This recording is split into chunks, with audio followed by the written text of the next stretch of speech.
반갑습니다. 이 시간 하나님 말씀 함께 나누도록 하겠습니다. 오늘 함께 나눌 말씀은 창세기 3장 1절에서 8절입니다. 창세기 3장 1절에서 8절 말씀. 네. 한 절씩 교독하고요. 마지막 8절은 함께 읽도록 하겠습니다.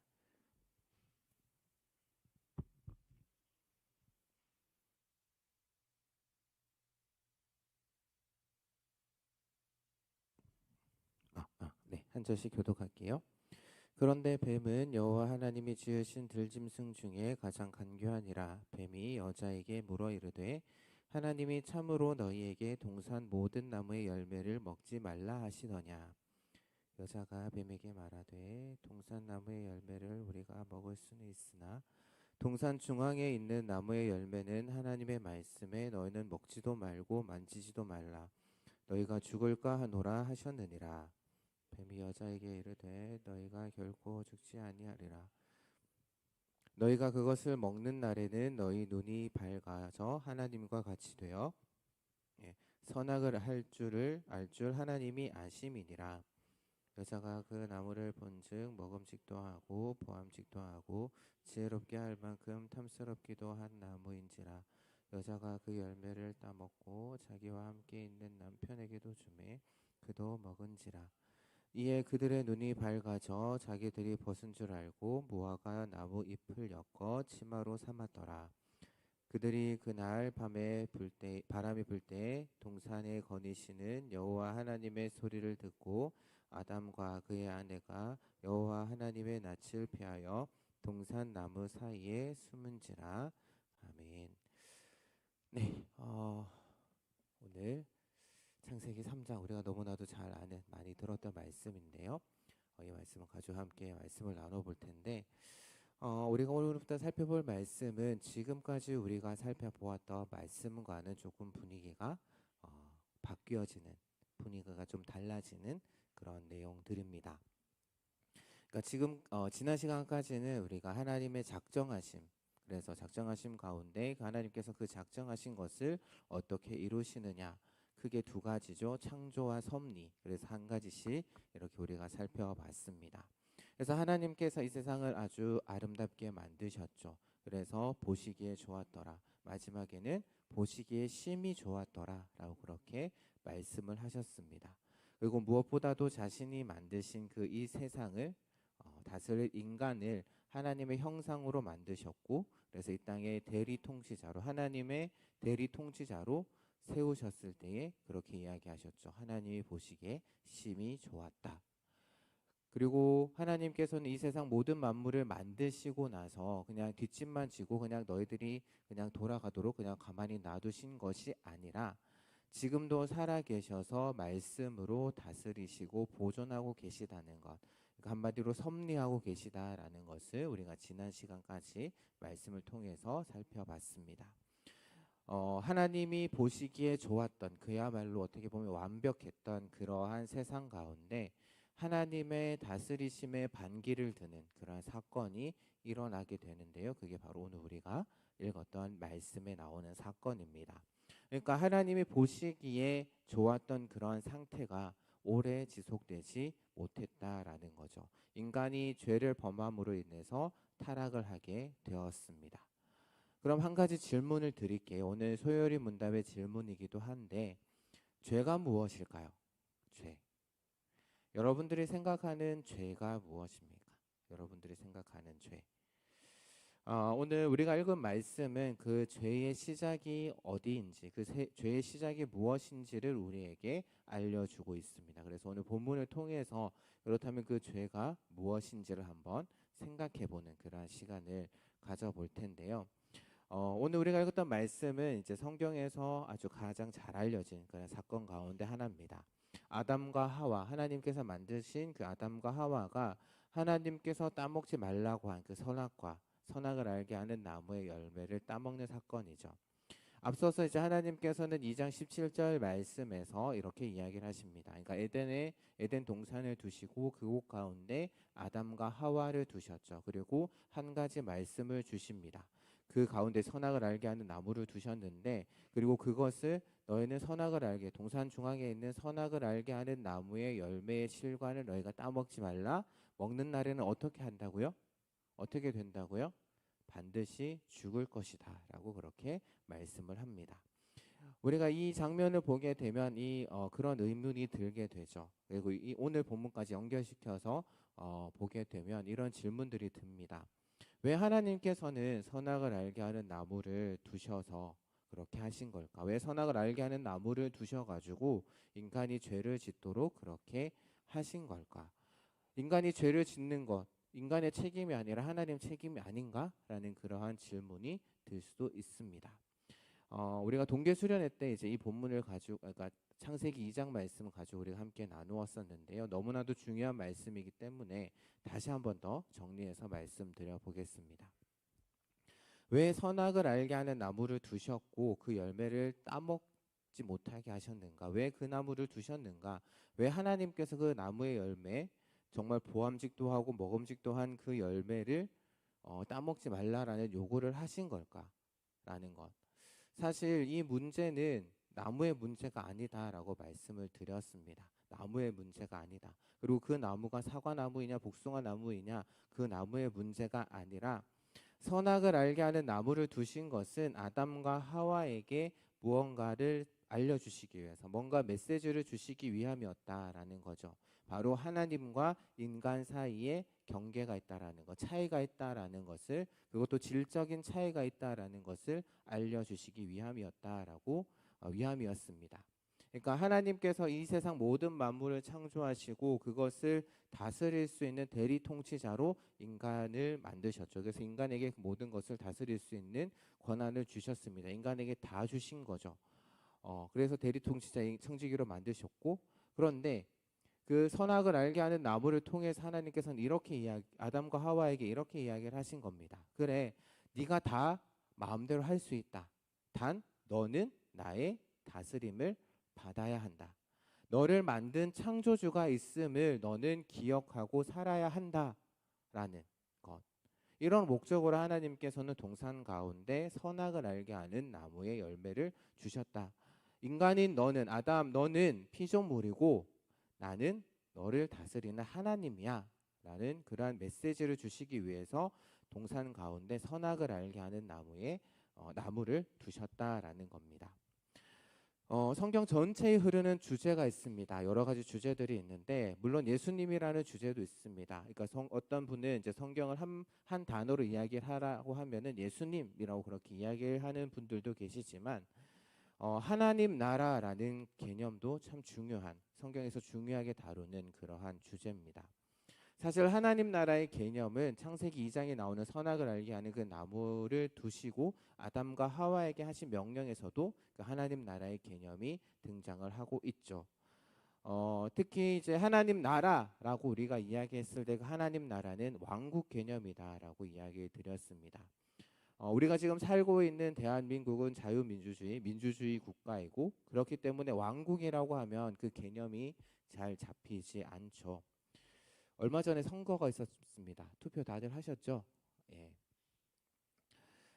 우리는 이제 선거를 통해서 이제 대표를 뽑습니다. 대통령도 뽑고 우리가 얼마 전에는 국회의원을 뽑았죠.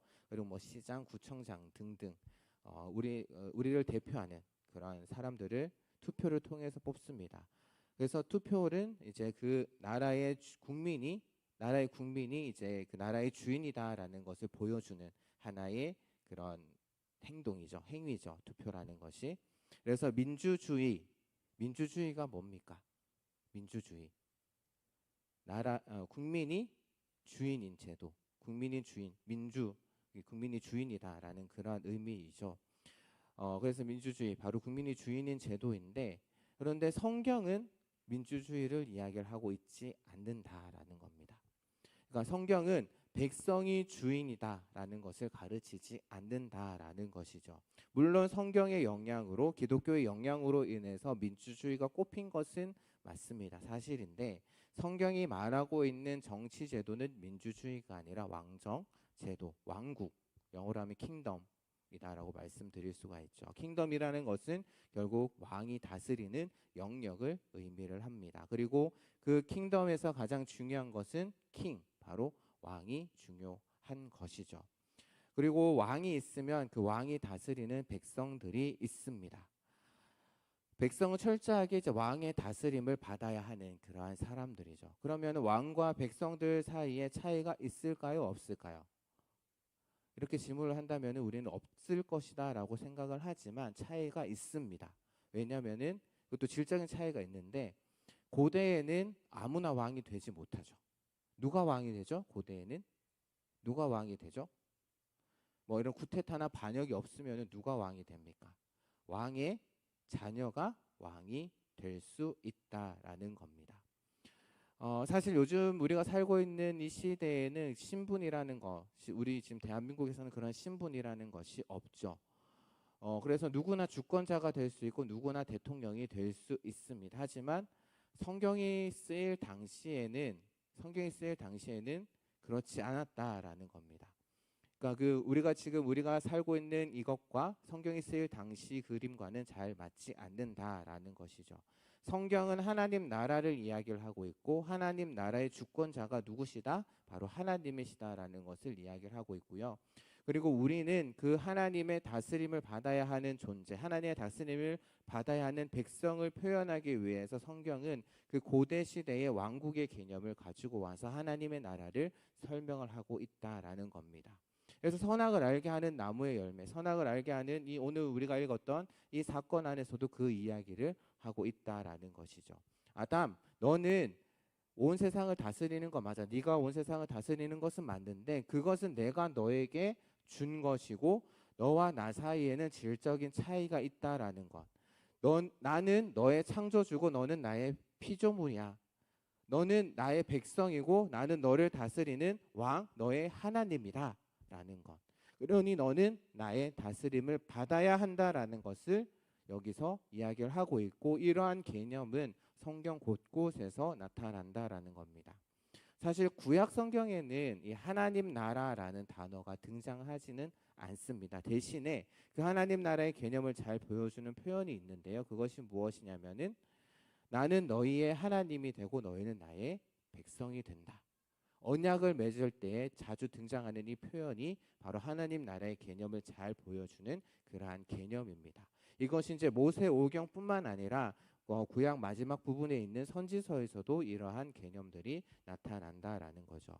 그리고 또한 예수님께서도 사역을 시작하시면서 가장 먼저 선포하신 것이 무엇이냐면은 때가 찼고 이제 하나님의 나라가 가까이 왔다라고 선포를 하셨고요. 그러면서 사역을 시작하셨고 마태복음 마지막 부분을 보게 되면 예수님께서 부활하시고 이제 승천하시기 전에 이렇게 이야기하시죠. 하늘과 땅의 모든 권세를 나에게 주셨다. 내게 주셨으니. 그럼 그 권세를 주신 분이 누구일까요? 하늘과 땅의 모든 권세를 주신 분. 누구일까요? 하나님. 하나님께서 예수님께 그 모든 권세를 주셨다라는 겁니다. 그래서 결국에는 하나님 나라의 주권과 권세를 예수님께 하나님이 주신 것이고 결국 예수님이 하나님 나라의 주권자시고 그 예수님께서 하나님 나라를 완성하기 위해 마지막 날에 다시 오실 것이다라는 것을 성경에서는 계속해서 이야기를 하고 있다라는 겁니다. 이렇게 하나님 나라라는 것은 이제 성경 앞부분부터 처음부터 끝까지 성경 전체를 관통하는 하나의 큰 주제다라고 그렇게 말씀드릴 수가 있습니다. 그러면서 이제 우리가 하나님 나라라는 것을 생각을 했을 때 가장 먼저 생각해야 되는 건 무엇이냐면은 바로 하나님이 우리를 다스리신다. 하나님이 우리의 주인이시다. 하나님이 우리의 주권자이시다라는 것을 우리는 가장 먼저 생각해야 된다라는 것이죠. 그럼 다시 처음으로 돌아가서 처음 여러분들에게 드렸던 질문, 죄가 뭘까요? 죄. 물론 이제 죄에 대해서 이제 많은 정의를 할 수 있을 겁니다. 뭐 구약에서는 그 죄와 관련된 단어가 8개가 있고 신약에는 12개가 있다라고 이야기를 하는데 그래서 그것을 통해서 이제 죄에 대해서 많은 정의들을 내릴 수가 있을 건데요.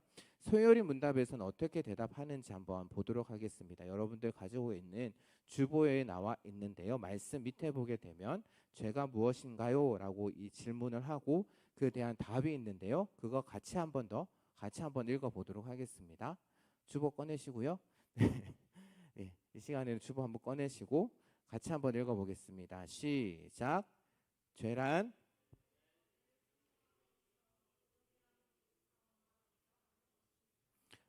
하나님의 법을 순종함에 있어서 조금이라도 부족하거나 위반하는 것이다. 그러니까 우리가 흔히 죄라고 한다면은 조금은 도덕적인 그리고 또한 윤리적인 그러한 기준들을 많이 생각을 합니다. 그래서 다른 사람의 것을 훔치면 안 되고 다른 사람에게 거짓말하면 안 되고 또한 다른 사람의 생명을 해쳐서는 안 되죠. 또한 다른 사람들에게 피해를 주는 일을 해서는 안 되는 것. 우리는 그렇게 많이 죄의 개념에 대해서 생각을 합니다. 그런데 소열이 문답에서 이야기하는 정의는 조금 다르죠. 하나님의 법을 순종하는 거기서 조금 모자르고 또한 더 나아가서 위반하는 것. 하나님의 법을 순종하는 것. 사실 이거는 당연히 하나님 나라의 백성이면 당연히 해야 할 일입니다.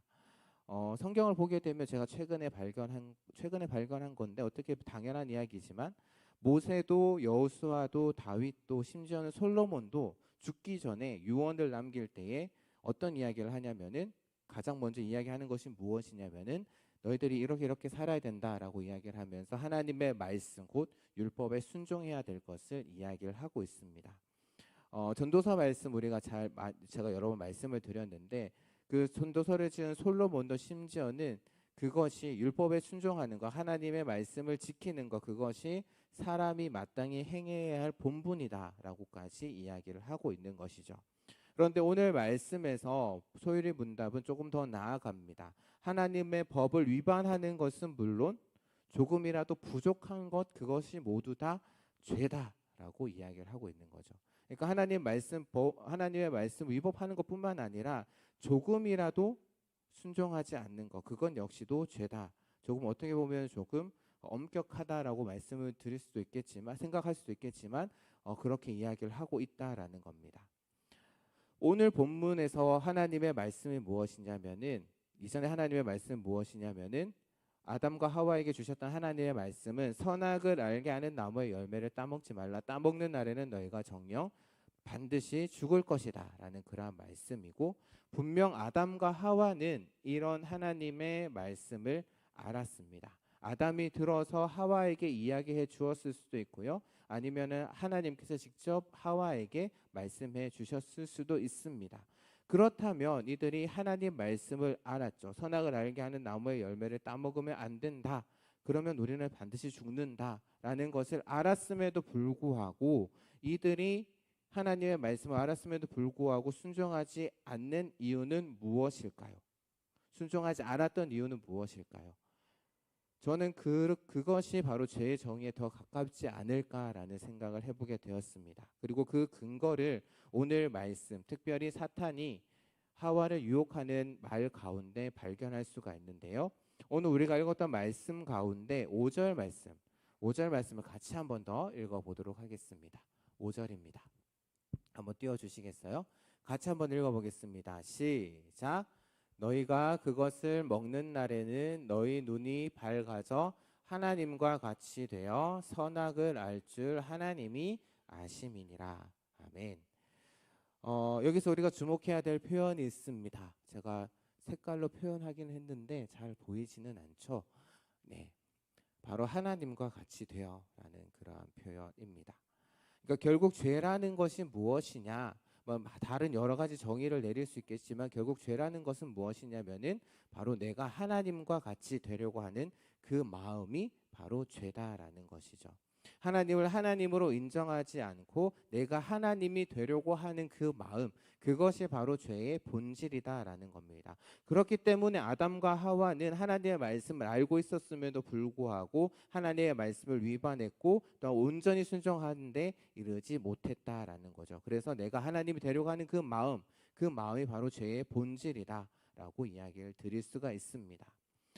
사실 아담과 하와에게는 하나님의 말씀만 있었습니다. 선악을 알게 하는 나무의 열매를 따먹지 말라. 앞서서 이 말씀은 내가 너의 주인이다, 너의 주인은 하나님이다 라는 그런 메시지를 담고 있었다라고 말씀을 드렸죠. 그런데 어느 날 사탄이 다가와서 아니야, 너 그거 먹으면 하나님처럼 될 수 있어. 너 그거 먹으면 하나님처럼 될 수 있어. 네가 네 삶의 주인이 될 수 있어. 그러니까 따먹어 라는 그런 다른 메시지를 던지게 된 것이죠. 그래서 아담과 하와가 하나님이 주신 그 인격 의지로 하나님의 뜻이 무엇인지 잘 분별하고 그것이 하나님의 뜻이 아니다, 하나님의 말씀이 아니다라는 것을 판단하고 물리치면 참 좋았을 텐데, 불행하게도 아담과 하와는 그렇게 하지 못했죠. 오히려 하나님께서 주신 의지를 가지고 하나님 말씀에 순종하지 않는, 불순종하는 그러한 모습을 보여주었다라는 겁니다. 그리고 그렇게 된 이유는 무엇이냐면 바로 그 안에 하나님과 같이 되고자 하는 그 마음이 있었기 때문이다라는 거죠. 하나님처럼 되고 싶은 그러한 마음이 있었기에 하나님 말씀은 눈에 들어오지 않았던 겁니다. 하나님의 말씀은 싹 잊어버렸던 거죠. 단지 지금 눈앞에 보이는 그 선악을 알게 하는 나무의 열매가 참 먹음직하고 보암직하게 순간 바뀌어 버렸다라는 겁니다. 그래서 결국에는 하나님께서 금지하신 선악을 알게 하는 나무에 손을 대고 말았고 결국에는 먹게 되는 그러한 상황에 이르게 된 것이죠. 그래서 어떻게 보면 사탄의 그러한 유혹은 참 단순합니다. 너 하나님처럼 될 수 있어. 네가 네 삶의 주인이 될 수 있어. 너의 삶의 주인은 바로 너야. 이것이 바로 사탄이 주로 쓰는 전략입니다. 왜 인간이 우상 숭배를 할까요? 우상 숭배, 하나님께서 그렇게 금하시는 우상 숭배를 왜 하는 걸까요? 그것을 들여다보면, 깊은 내면을 들여다보게 되면 그 마음 가운데 역시 하나님이 되려고 하는 마음이 있기 때문입니다.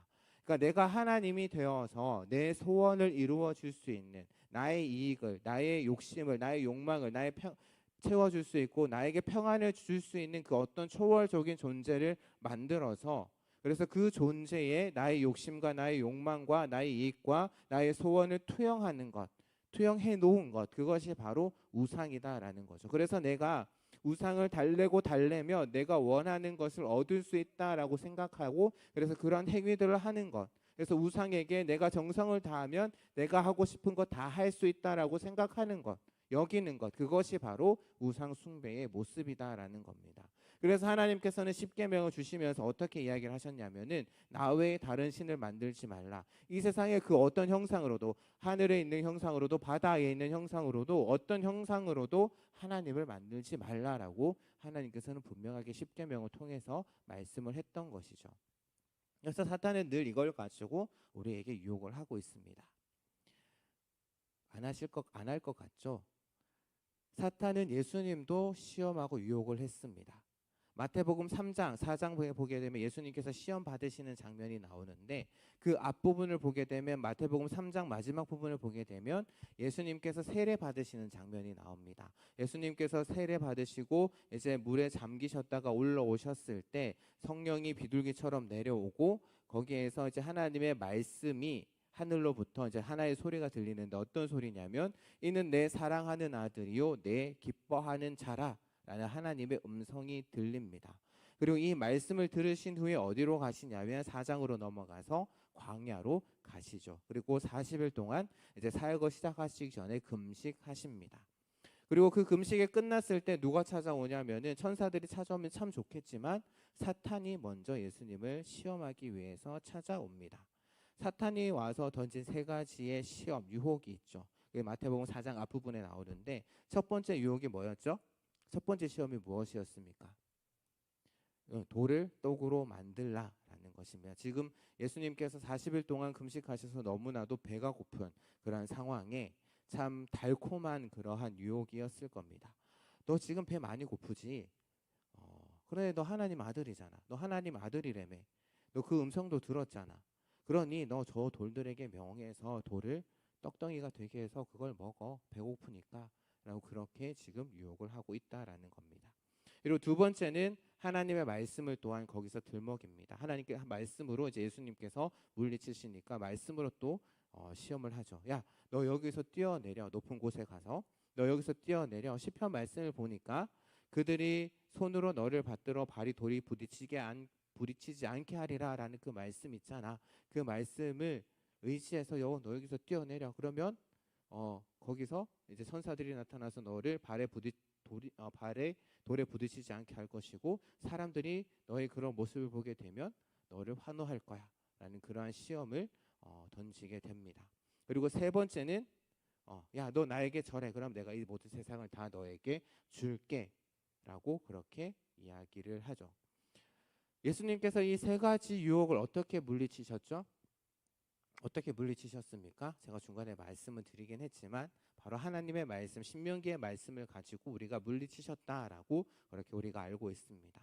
그런데 예수님이 물리치실 수 있었던 더 분명한 이유는 뭐냐면은, 지금 사탄이 예수님에 대해서 시험하는 건 무엇이냐면은 예수님의 정체성에 대해서 시험을 하고 있다라는 겁니다. 예수님께서 사람의 몸을 입고 이 땅 가운데 오셨죠. 분명 하나님이시긴 하지만 사람의 몸을 입고 이 땅에 오셨습니다. 하나님의 뜻을 이루기 위해 이 땅 가운데 오셨다라는 거죠.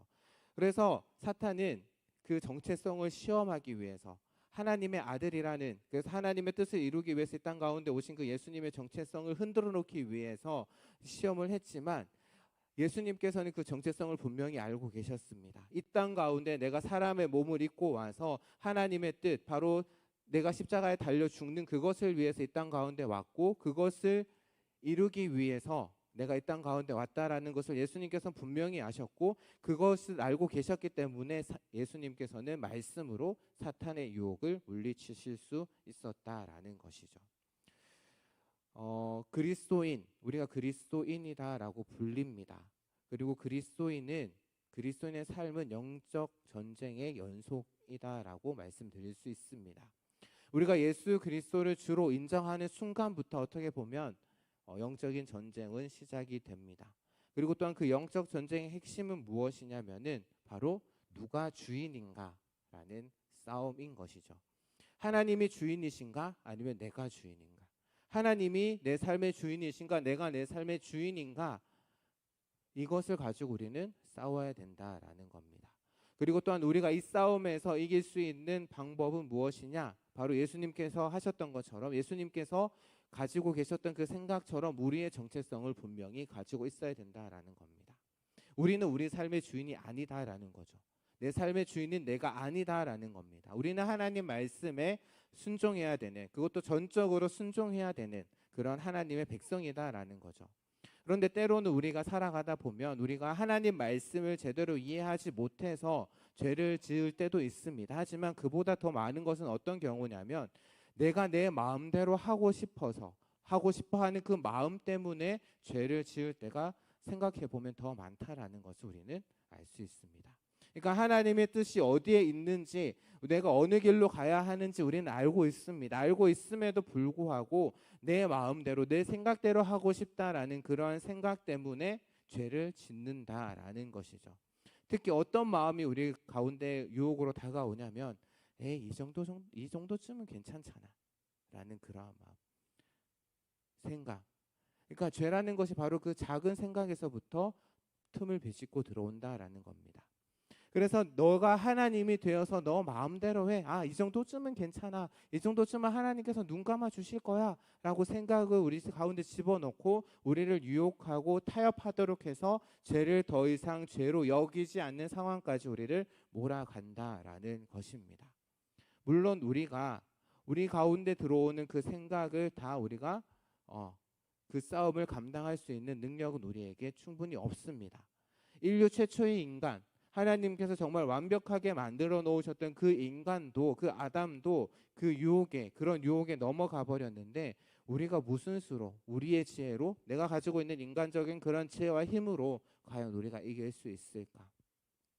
그래서 우리가 그 유혹을 이길 때에, 우리가 그 유혹을 이길 수 있는 것 중에 가장 첫 번째 우리가 먼저 해야 될 것은 바로 우리의 연약함, 나의 약함을 먼저 인정하고 하나님 앞에 나아가는 것이 되어야 하고, 그래서 우리의 정체성을 날마다 기억하면서 하나님의 도우심을 우리는 구해야 한다라는 겁니다. 마지막으로 정리하면서 질문 한 가지 드릴게요. 당신의 주인은 누구이십니까? 여러분들의 주인은 누구세요? 죄된 본성을 가지고 있는 우리는, 인간은 내가 스스로 뭔가 독립적으로 하고 싶어 합니다. 그리고 이 세상은 끊임없이 우리에게 이야기를 합니다. 너의 삶의 주인은 바로 너야 라는 메시지를 가지고 늘 우리를 유혹하고 우리에게 이야기하고 그것을 우리를 공격합니다. 그래서 우리가 날마다 말씀을 묵상하고 또 하나님 앞에 기도해야 할 이유가 바로 여기 있지 않을까 합니다. 하나님 말씀을 묵상하면서 하나님의 뜻이 어디에 있는지, 하나님의 백성이 나에게 바라시는 것이 과연 무엇인지, 나에게 바라시는 그 모습이 무엇인지 깨닫고 그것을 분별하기 위해서 기도하는 것. 그래서 하나님의 뜻이 여기에 있다 라고 분명히 우리가 깨달았다면 그 하나님의 뜻에 순종할 수 있도록 하나님 저에게 힘을 주십시오. 죄가 우리의 삶에 틈타지 않도록, 그래서 내가 치열하게 싸울 수 있는, 죄와 치열하게 싸울 수 있는 그러한 능력을 달라라고 우리가 하나님 앞에 구해야 되지 않을까요? 제가 너무나도 자주 드리는 말이라서 좀 지겨우실지도 모르겠습니다. 하지만 너무나도 중요한 것이고요. 너무나도 우리 신앙생활에 있어서 너무나도 중요한 것이기에 다시 한 번 더 말씀을 드립니다. 하나님 말씀 날마다 묵상하시고요. 그리고 기도함을 가지고 하나님의 뜻이 어디에 있는지 깨달으시기를 바랍니다. 그래서 정체성을 분명히 해서 하나님의 백성으로, 하나님의 백성답게 이 땅 가운데서 살아가시기 바랍니다. 그리고 죄와 치열하게 싸워야 됩니다. 우리의 힘으로 부족하니 하나님의 도우심을 반드시 구하십시오. 내 힘으로, 내 지혜로 이기려고 하지 마십시오. 우리는 100번 싸우면, 내 힘으로 싸우면 100번 질 수밖에 없습니다. 하지만 하나님의 도우심을 구하고 하나님의 지혜를 구하며 하나님께서 우리와 함께하고 계심을 믿으며 이 땅 가운데서 영적인 싸움, 누가 주인이냐라는 그러한 싸움 가운데 승리할 수 있는 그런 저와 여러분, 그래서 하나님의 이름을 드러내며 하나님의 영광을 위해 살아가는 그런 저와 여러분이 되기를 주님의 이름으로 부탁드립니다.